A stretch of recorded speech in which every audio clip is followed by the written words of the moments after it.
150 лет со дня основания отмечает служба судебных приставов. На торжественное мероприятие собрались представители профессии со всей республики. Были отмечены лучшие в своем деле, также наградили и ветеранов труда. В ведомстве отметили, что в этом году количество исполнительных документов увеличилось.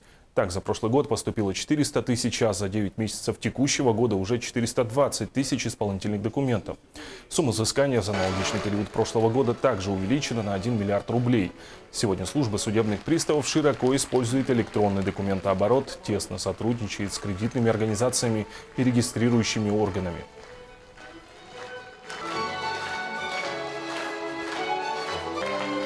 Взаимодействие с другими органами дает большое преимущество судебному приставу. Например, дорожный пристав, да, может быть, видели нашу машину, которая ходит вместе с ГАИ, стоит с органами ГИБДД, стоит на постах.